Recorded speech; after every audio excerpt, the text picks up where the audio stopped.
अरे राम राम राम राम। कितनी जोर की बारिश हो रही है। 2 दिनों से यह बारिश तो रुकने का नाम ही नहीं ले रही है। मुझे लगता है अब जल्दी ही मेरी छत से पानी टपकने लगेगा।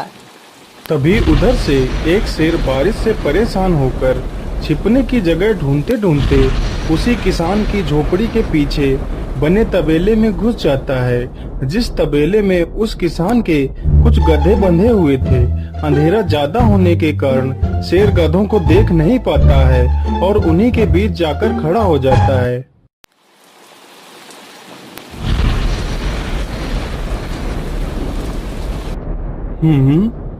यहाँ से तो किसी मनुष्य की आवाज आ रही है। चलो चुपचाप बैठा रहता हूँ, जैसे ही यह आदमी मेरे करीब आएगा मैं इसे खा लूंगा। हाय हाय हाय, यह बारिश कब रुकेगी? ऊपर से यह टपका भी आ गया। अब मैं क्या करूं? इस टपके से कैसे बचूं? इतना तो डर मुझे शेर और बाघ से भी नहीं लगता है, जितना डर मुझे इस टपके से लगता है। अरे यह टपका कौन है? मुझे लगता है यह टपका तो मुझसे भी ज्यादा खतरनाक है।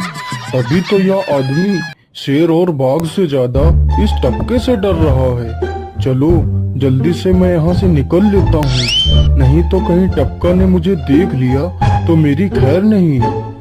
ओहो, अब मैं इस टपका से कैसे बचूं? चलो जल्दी से मैं अपनी मौसी के घर चला जाता हूँ।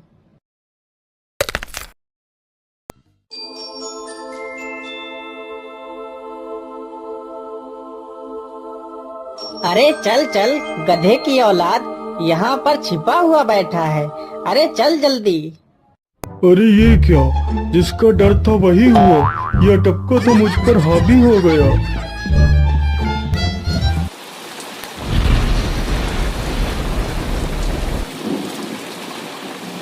कैसे बचूं? कैसे बचूं? इस टपका से मैं कैसे बचूं? हे भगवान मेरी सहायता करो, मुझे इस टपका से बचाओ। मैं आज के बाद किसी प्राणी को नहीं मारूंगा। मैं मांसाहार छोड़ के शाकाहारी बन जाऊंगा। भगवान मेरी रक्षा करो।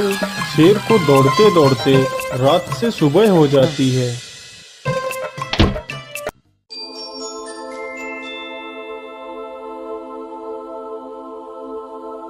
अरे देखो देखो, यह तो शेर की सवारी कर रहा है। अरे हाँ, सच में ये तो शेर की सवारी कर रहा है। इसे तो डर भी नहीं लगता है।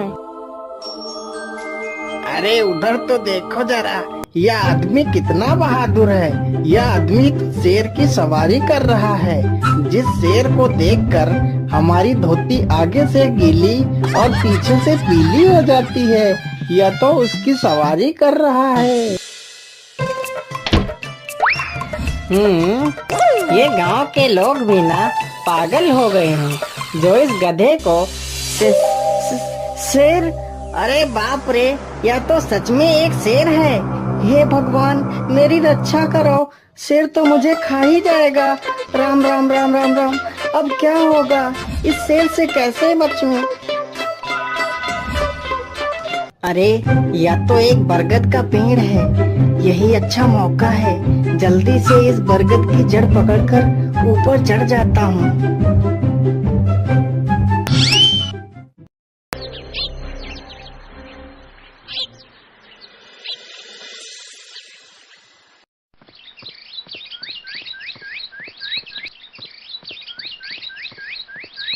अरे शेर भैया, तुम इतनी जोर जोर से भागते हुए कहाँ जा रहे हो?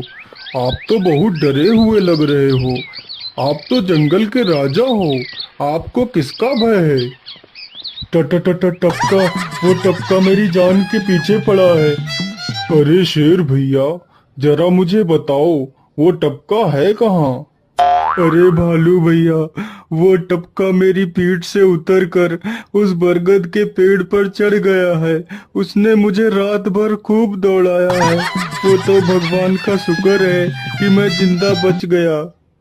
चलो शेर भैया, मुझे उस टपके के पास ले चलो, जरा मैं भी तो देखूं आखिर ये टपका है कौन। अरे नहीं भालू भाई, बड़ी मुश्किल से तो मेरी जान बची है। मैं अपनी जान फिर जोखिम में नहीं डालूंगा।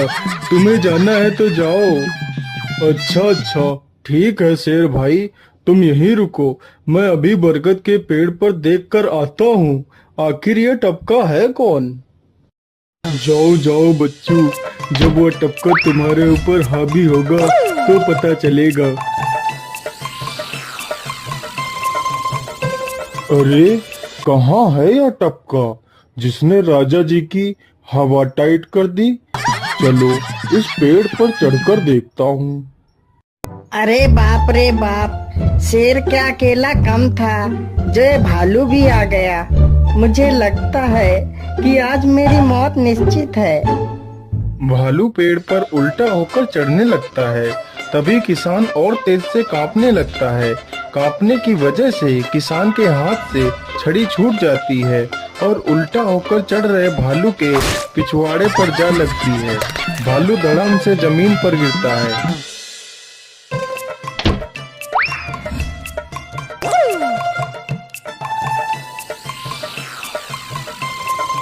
मुझे लगता है अब शेर और भालू दोनों भाग गए हैं। चलो अब जल्दी से यहाँ से निकल लेता हूँ। सारे राज्य में यह बात फैल गई कि हरिया किसान बहुत ही बहादुर है और वह शेर की सवारी कर लेता है। धीरे धीरे यह बात राजा तक पहुँच गई।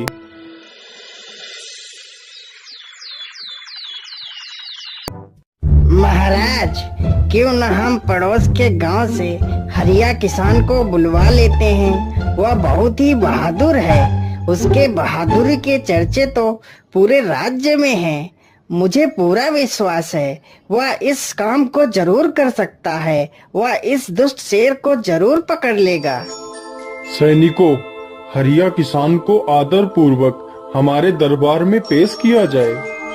महाराज, आपने हमें याद किया। बताइए क्या बात है। मालिक, हमसे कोई भूल हो गई क्या मालिक? नहीं नहीं हरिया, तुमसे कोई गलती नहीं हुई है। यह कुछ लोग पड़ोस के गांव से आए हैं। इनका कहना है कि इनके गांव में कोई दुष्ट शेर आ गया है जो इनके पशुओं को उठाकर ले जाता है और उन्हें मारकर खा जाता है। हमने तुम्हारी बहादुरी के बहुत सारे किस्से सुने हैं। तुम बहुत ही बहादुर हो, इसलिए मैं तुम्हें उस शेर को पकड़ने की ये जिम्मेदारी सौंपता हूँ। अरे बाप रे बाप, उस बार तो मैं शेर के हाथों बच गया था, लेकिन इस बार मैं नहीं बचूंगा। अगर मैंने महाराज को सच सच बता दिया तो झूठ बोलने के जुर्म में मुझे फांसी पर ही चढ़ा देंगे। अरे हरिया, तुम मन ही मन क्या बड़बड़ा रहे हो? कुछ नहीं महाराज, कुछ नहीं। मैं सोच रहा था कि मैं शेर को कैसे पकड़ूं। ये लो हरिया, कुछ स्वर्ण मुद्राएं रख लो, ये तुम्हारे काम आएंगी। क्या करूं, कैसे पकड़ूं उस शेर को? ये महाराज ने भी मुझे कैसी दुविधा में डाल दिया है। क्या करूं, क्या करूं? हाँ, मिल गया। फिर हरिया बाजार से एक रस्सी और एक जाल तथा एक बकरी खरीद कर लाता है। चलो जल्दी से, मैं यहाँ पर एक गड्ढा खोद देता हूँ।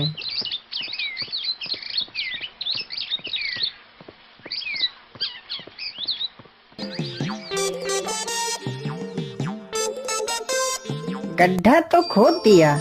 चलो अब जल्दी से इस बकरी को रस्सी से बांध देता हूँ। हरिया ने बकरी को रस्सी से बांधकर गड्ढे में खड़ा कर दिया और जाल को लेकर पेड़ की डाल पर बैठ जाता है। थोड़ी ही देर बाद जब बकरी को भूख लगती है तो वह चिल्लाने लगती है। अरे, यह तो बकरी के चिल्लाने की आवाज है, लेकिन यह आवाज आ कहां से रही है? आसपास तो कोई नहीं दिख रहा है। मुझे लगता है यह आवाज उस पेड़ के पास से आ रही है। चलो चलकर देखता हूँ।